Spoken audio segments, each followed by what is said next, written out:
Alright, today guys, we are just doing a little bit of this and that. Some cleaning up, some spring cleaning. I've already deep cleaned most of the kitchen. I want to go through my big pantry here, and I need to declutter all of this over here. I've already went through most of my cupboards and got all of the mason jars that tend to pile up here so they can go down to the farmhouse. And with those, we are just trying to get them sorted. I'm not sure if I covered that or not, but we're trying to go through them and get them all organized and inventoried so we know what we have. Josh is outside tilling the garden right now, and I am just still in the kitchen trying to get some stuff done. Mason worked today and Riley was gone today, so it was just me and the little kids. And I just kind of spent the day in the kitchen. So I'm going to get my KitchenAid all set up. I have got the rest of the raw cheddar that we ordered from Azure last month that I've got to get grated up. We've sliced a little bit of it, but I want to go ahead and get the rest of this grated up and put in the freezer. We'll use a little bit of it this week, but I want to get it in the freezer so it don't go bad on me since we've already opened it. In the greenhouse, just kind of checking on things. It's a little bit of a overcast, kind of drizzly, thundery day. I hear some rumbles of thunder out there. And I'm just, I watered and fertilized everything again yesterday, but I just want you guys to look at these giant tomatoes. Peppers are doing pretty good too.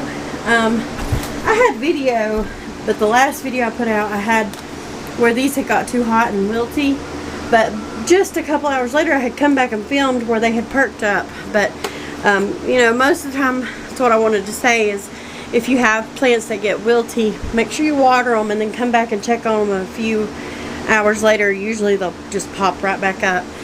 And so they're doing good. I did spray these for aphids. I put neem oil on them. I didn't want to do that with the bees, but I figured since they were in the closed greenhouse, I would do that. And it looks like that really got the aphids under control. And then these tomatoes are have grown so much. They're huge. I pulled this one. This one is gigantic. It is insane how big these are, but it's almost time for these to go in the ground. Just a few more, really about another week, and these will be in. It is a noticeable difference every day how big they are. Another thing, these are the German pink variety of tomatoes, and I just love, it throws me off a little bit, their leaves. Now once they're getting a little bit bigger, they do look a little more like tomatoes. But for the longest time I thought that I had mislabeled these and they were actually peppers, but they are tomatoes. I just think that's kind of cool. Something to kind of keep in mind if you grow that variety, because it does kind of throw you off when you're looking at your tomatoes and all other tomatoes are like this and then you have one like this.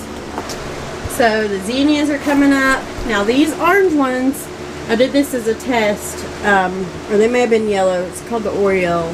I can't remember. I think they might be the big yellow ones. Only one of those is coming up. They were really old seeds, I think from 2017.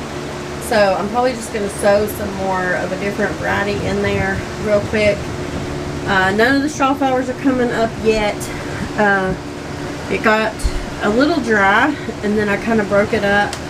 I'm going to see how this goes, but I'm also going to start some in this. But this is how I was told to do it, and at first, and then a different lady who I probably look up to a little bit more said to start them in the little cell packs. So I'm going to do some either way. Alright, so it turns out that one coming up, I don't even think it was a zinnia. I think it was a weed. So I pulled it out.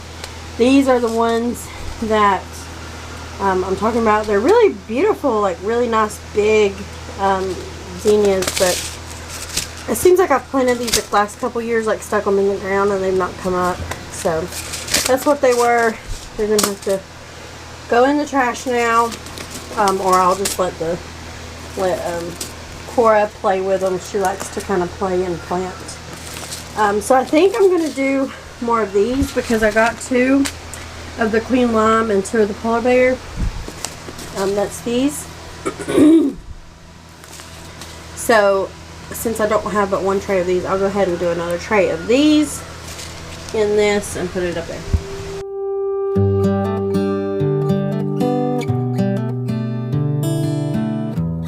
So I thought I'd share this with you guys. We had went through our bees and found that we had accidentally excluded our queen from our brooder box.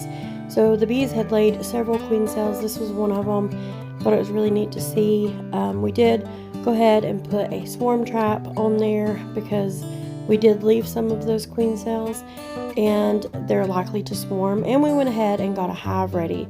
As of yet, they've not swarmed yet, but mistake on our part. Alright, so I got busy and I had to charge my camera, so I didn't film everything that I just got done doing. So basically, I have been like working my mixer. I said I was going to do that cheese and I'm not done it yet. What I like to do when I'm working in the kitchen, I just spent all this time cleaning my kitchen and cleaning everything, so I don't want a big old mess just to, you know, start over, and I don't want to have to wash things over and over again. So what I did was I went ahead and I told y'all about those strawberry oatmeal bars that I make with the jam. So I had that leftover jam from the other day. So I went ahead and I made a double batch of those bars. And then while I already had my mixer bowl dirty with flour and things, I kind of scooped out some of the sugar from making the bars. And I made some homemade rolls to go with dinner tonight. So these are Meg Holler's, just her basic bread recipe. I made these, I've showed me making these on Instagram, but I've got them waiting over there for my bars to finish. They should rise. I'm gonna probably let them rise about an hour. Josh and Mason are at the fire department tonight, and Riley is staying with her grandparents, so I'm not going to make supper right now. I'm gonna wait till they get home, or have it ready whenever they get home. So the kids have just been snacking. Clay, what are you snacking on? I don't really remember what it was called. You don't know what that is? No, I got about what it was called. Oh, it's beef jerky. Oh. It's deer beef jerky. I know that I'm yummy from Let them see it. Alright. Why are you taking the outside off? That's You don't want that? Okay. That's just some deer beef sticks off of Mason's deer he killed. And we've been eating that cheese. So we've had lots of meat and cheese today as snacks, which is why I needed to make some of these oatmeal bars, because we needed something else that was decently good for us to eat for snacks. Now I'm going to cook some. I have got a ham in the fridge that I need to cook. I was going to do some green beans, but I'm out of bacon grease, and y'all, it's just a southern thing. If you're from the South, you know you can't do green beans without bacon grease or some kind of like seasoned stock, something like that. But I always do bacon grease, and I'm out. So we used it all during the ramp dinner, so I've got to get stocked back up on that. But we're just gonna do some ham and macaroni and some rolls, and I'll probably do some egg salad or potato salad because we have got a lot of eggs I need to start using up. So while I'm waiting on my rolls to rise, I'm going to go ahead and get that cheese grated up, and there's my timer to pull those out. Are you ready for them? I've got to pull those out, get them cooled, and I'll slice them up and grate all this cheese and get it put up as well.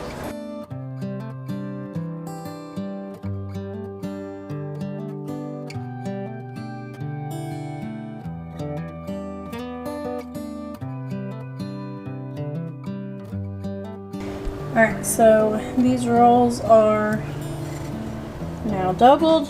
They're ready to go in the oven. I'm going to let them sit here for just a minute. I need to preheat my oven, get it back warm because I did turn it off. But they'll go in the oven as soon as it gets preheated. So this is how I grate my cheese. I've got this KitchenAid attachment that goes into the KitchenAid right here. And it's a lot of cheese, so I've got a big old, my Instant Pot.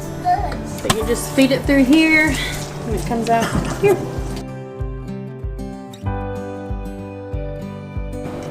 Alright, so I completely filled up an 8-quart Instant Pot. So, and this is minus all what we've ate. So, I'm going to go ahead and get this into bags. I've got my rolls in the oven. I've got to load the dishwasher and get those bars sliced up. Alright, so I got 5-quart bags of cheese ready to go in the freezer. Now, it's important that you don't squeeze the air out of these, and definitely don't vacuum seal them. Just loosely pack them in the bags and lay them in a single layer in your freezer until they're frozen. Then you can go back and squeeze a little bit of air out if you need to. I've got another quart's worth in my pot here I'm going to use for supper just to make some macaroni. And I'm going to go ahead and get this in the fridge. Alright, I know there's some fancy name for what I'm fixing to do, but I don't know what the name of it is. I can't remember. But basically, I melted some butter, 1/4 cup of butter, and I've got 1/4 cup of flour. So it's equal parts, whatever you want to do. Butter, fat, and flour. Butter and fat and flour. And so I'm just making like a roux.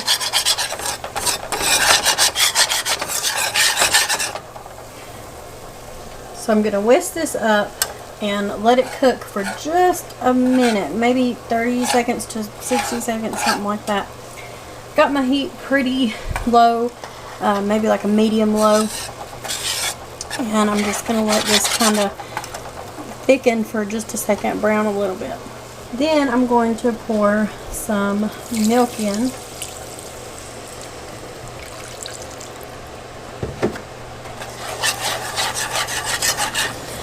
And I'm just going to whisk this, and at this point I'm going to go ahead and turn my heat on up to about a medium-high, because I do want this to kind of come to a simmer for a low boil.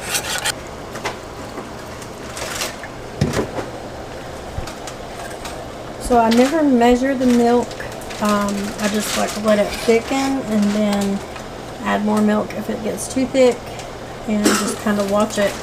I still want it decently. I don't want it too thick because I'm going to add my cheese to it to make my cheese sauce. So at this point, you can also add some garlic or dry mustard, or whatever seasonings you want to add to it. I don't really add anything when I'm doing it this way. Occasionally I'll add some garlic powder or dry mustard powder, but I don't always do that. We'll add a little bit of salt. Not much, because that cheddar has salt, it's pretty salty. Maybe half a teaspoon is what I just added. Just gonna let this kind of start to thicken up and get warm. Alright, so my rolls come out of the oven. I just brushed them with some melted butter, and I am still working on this sauce. I switched burners so I could cook my pasta, but I hope you can see just how kind of thick this is. It's kind of like a Alfredo sauce or something like that. So now I'm going to take my cheese and just put it in there, a couple handfuls at a time, and whisk it in while it's on low heat. And then I can't do this with 2 hands, but we'll come back whenever it's all done. Alright, so this is what it looks like when it's all melted in there. That cheese really did really good in this. It's not too clumpy or stringy. It really melted in there nice. When I make this, I use whatever cheese I have. I use Monterey Jack a lot because I keep that in the house a lot. Regular cheddar, white cheddar like this. It just depends. They all work in it. So if you hear me say I'm making just regular macaroni, this is what I mean. It means I'm not making baked macaroni. It's my favorite. I didn't do all the ham. I'm just going to cover this with some water and warm it up. That way we can still eat the rest of it. I don't like to heat it all up and then refrigerate it. It's just not good that way. So I only heat up what I think we'll eat and then leave the rest. So with that, I'm gonna go ahead and end this today. I want to thank you guys for watching. Come along with me today. It's kind of probably boring to some in the kitchen. Not much outside work done, but I want to thank you guys for watching and come along with me. So we'll see you next time, guys. God bless.